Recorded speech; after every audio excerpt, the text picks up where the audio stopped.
Giống khủng long lai mới trong phim Jurassic World Fallen Kingdom được gọi là Indoraptor, có nghĩa là loài raptor đến từ Indonesia. Đùa thôi các bạn ạ. Indoraptor có nghĩa là kẻ trộm không bị khuất phục. Mã tên của nó là iRaptor. Còn mình là Hà Serious. Sau đây mình sẽ cho các bạn xem một vài thông tin thú vị nhất về thanh niên này nhé.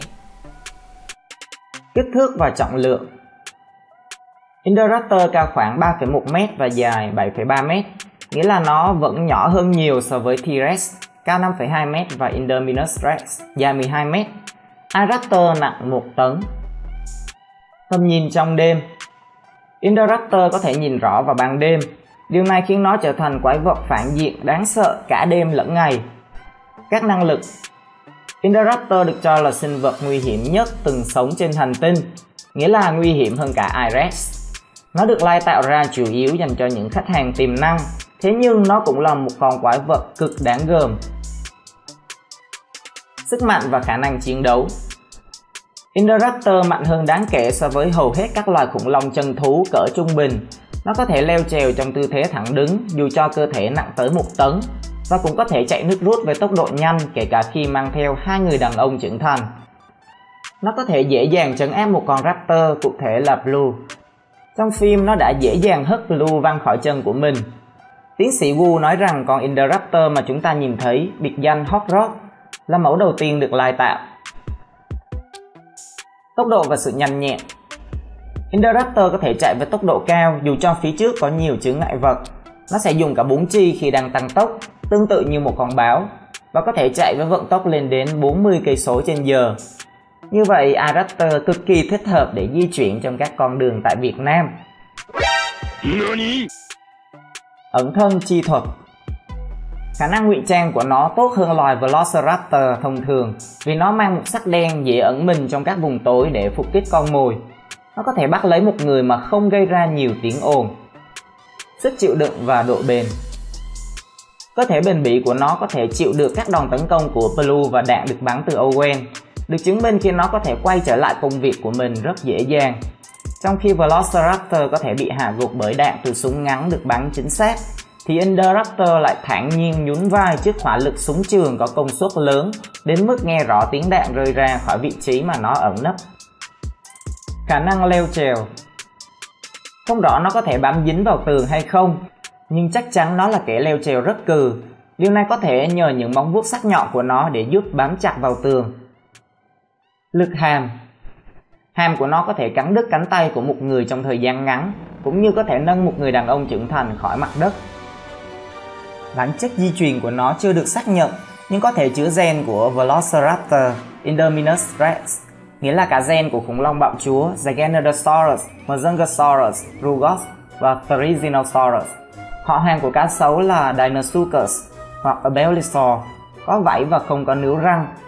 Động vật có vú ăn thịt hiện đại, rất có thể mang DNA của họ nhà mèo vì chúng ta có thể nhìn thấy khi nó trèo xuống kiểu lộn ngược, và cũng có thể là DNA của con người.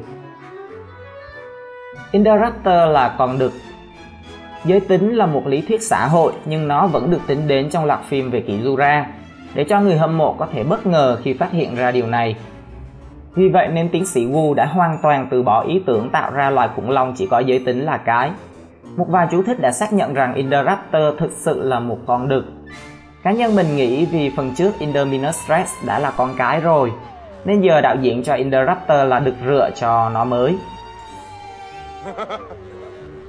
Khả năng định vị.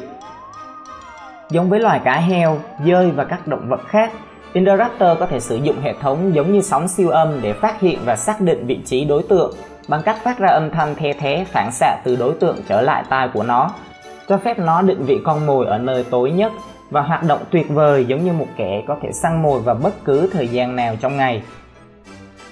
Các giác quan siêu tốt. Khứu giác của Indoraptor mang thuộc tính rất tuyệt vời dành cho việc săn mồi. Nó có thể tìm kiếm con mồi ở những nơi tối nhất và có thể phát huy khả năng đó vào ban đêm. Nó đã cho thấy giác quan của bản thân tuyệt vời như thế nào khi tìm được cô bé Maisie trong phòng ngủ, dù xuất phát từ mái của căn biệt thự trong đêm bão. Sở hữu trí thông minh rất cao. Mang DNA của Indominus Rex và Velociraptor, Các thể lai này thông minh như cả hai loài khủng long đó, nếu không muốn nói là thông minh hơn, khi nó có thể lên kế hoạch tự trốn thoát khỏi lồng. Khi tên lính đánh thuê Whitley cho rằng bản thân đã hạ gục được Indoraptor, nó thể hiện khả năng diễn xuất của mình bằng cách vờ ngất đi và giả chết. Khi Whitley bò vào phòng giam để lấy một chiếc răng cho bộ sưu tập của mình, con khủng long này đã chơi xỏ Whitley. Nó nhấc đuôi lên để thu hút sự chú ý của tên lính đánh thuê, sau đó thả xuống trước khi Whitley kịp nhìn thấy thứ gì đang di chuyển. Mỗi khi Whitley nhìn đi chỗ khác, Indoraptor lại mở to mắt và nhếch mép, rõ ràng là đang tận hưởng trò mà nó đang chơi. Sau đó Whitley phải nhận lấy một cái chết thê thảm. Nó thể hiện trí thông minh của mình lần nữa bằng cách quất đuôi vào bộ phận điều khiển thang máy khi Eversaw và những người bán đấu giá còn lại đang cố gắng trốn khỏi nó, khiến cửa thang máy gặp trục trặc và mở ra, mặc dù điều này có thể là do ngẫu nhiên, giúp nó có cơ hội đảm bảo rằng thanh niên Eversaw sẽ không thể thoát khỏi cái chết. Con Indoraptor này lớn lên trong tình trạng hoàn toàn bị cô lập và bị ngược đãi ngay từ lúc sinh ra. Indoraptor có khiếu hài hước và nó luôn thích thú với hành động của mình. Ngoài ra, không giống với Indominus Rex, iRex giết người như một thú vui, còn iRaptor dường như thỉnh thoảng sẽ đi săn mồi. Chúng ta đã nhìn thấy nó nuốt chửng một cái xác của một trong những tên lính đánh thuê mà nó đã giết trước đó, trong khi theo dõi Owen, Maisie và Claire. Và không còn một thi thể nào được nhìn thấy trong thang máy nữa, nghĩa là nó đã nuốt chửng tất cả mọi người ở đó. Trong khi Indominus Rex kẻ giết người và các loài khủng long khác, nhưng sẽ chỉ đơn giản để con mồi chết từ từ mà không ăn thịt. Indoraptor rất thích giết những kẻ yếu đuối trước nó một cách tàn nhẫn, đến mức tiến sĩ Wu còn miêu tả nó mắc bệnh tâm thần và rối loạn nhân cách xã hội. Phải chăng chúng ta đã có một phiên bản Joker của khủng long? Indoraptor thực sự rất giỏi diễn trò. Nó tích cực dành thời gian để làm con mồi sợ hãi và thích săn con người vì họ có thể đóng vai là một khán giả cho hành vi của nó. Giống như đứa trẻ thiếu thốn tình cảm, Indoraptor đi săn để gây sự chú ý, được công nhận giá trị của bản thân. Điều này cũng quan trọng như đồ ăn của nó vậy. Nó thấy những con mồi thông thường là những loài động vật nhàm chán vì chúng không tỏ ra sợ hãi đủ nhiều để làm cho nó thích thú. Cơ thể của iRaptor có màu đen sẫm cùng một vệt vàng từ cổ đến đuôi, tương tự như vệt màu xanh kim loại của Blue. Indoraptor cũng có một vệt đỏ quanh mắt và có móng vuốt hình lưỡi liềm tương tự như loài Velociraptor. Indoraptor là loài khủng long lai cực kỳ hung dữ. Nó cũng sẽ cố gắng để chạy trốn như những con khủng long khác, nhưng sẽ giết nhiều người hơn. Nó không thể cùng tồn tại với cả những con khủng long đồng loại, trừ khi các gen xã hội cụ thể được áp dụng cho nó trước khi ấp trứng, và nó sẽ giết chết hầu hết mọi thứ có kích thước cỡ một con Spinosaurus trở xuống. Hành vi của nó gợi nhớ đến Indominus Rex và Velociraptor. Nó sẽ chiến đấu với hầu hết các loài khủng long quanh nó, bao gồm cả những loài khủng long ăn thịt lớn hơn nhiều so với nó như Tyrannosaurus. Tuy nhiên, Indoraptor sẽ không tấn công các loài khủng long chân thằn lằn lớn như Apatosaurus và Brachiosaurus, và do đó nó có thể được xếp cùng chúng. Do có những chiếc gai hay còn gọi là lông vũ trên cánh tay, đầu và lưng của nó, nên về mặt kỹ thuật, Indoraptor là một trong số ít loài khủng long có lông vũ trong các trò chơi. Những loài khủng long khác như là Indominus Rex và Velociraptor, cụ thể là con đực vào năm 2001, cũng sở hữu những chiếc lông vũ tương tự. Âm thanh do Indoraptor tạo ra bao gồm tiếng rít, tiếng thét và tiếng gầm gừ. Hầu hết những tiếng ồn do con khủng long lai này tạo ra đều nhằm mục đích đe dọa những kẻ điều khiển, những người mà nó rất ghét và có xu hướng sẽ sử dụng bạo lực với họ. Giống như Velociraptor, đôi khi có thể nghe thấy nó phát ra tiếng sủa. Tuy nhiên, nó không thể giao tiếp với các loài khác như Indominus Rex. Thay vào đó, trường hợp duy nhất mà tiếng sủa của nó được sử dụng là để tạo điều kiện cho việc định vị bằng tiếng vang. Vì di truyền từ bố mẹ, Indoraptor cũng là loài ăn thịt. Sinh lý cơ thể cho phép nó theo dõi con mồi một cách hiệu quả ngay cả trong điều kiện tầm nhìn thấp, vì Henry Wu đã cố tình thiết kế nó theo mục đích này. Môi trường sống ưu tiên. Những môi trường phức tạp sẽ phù hợp hơn với Indoraptor vì nó có thể thao túng các đối tượng và đủ trí thông minh để giải quyết vấn đề ở mức độ cao. Nó được biến đổi gen để sử dụng cho mục đích quân sự. Vì vậy, rất có thể những đặc điểm này đã được Henry Wu và nhóm của ông cố tình chọn để giúp Indoraptor hoạt động tốt ở các khu đô thị và những nơi có con người sinh sống. Trong game Jurassic World Evolution, Indoraptor cần một lãnh thổ đạt 15,5 km vuông đồng cỏ và 10,2 km vuông rừng để sống thoải con gà mái.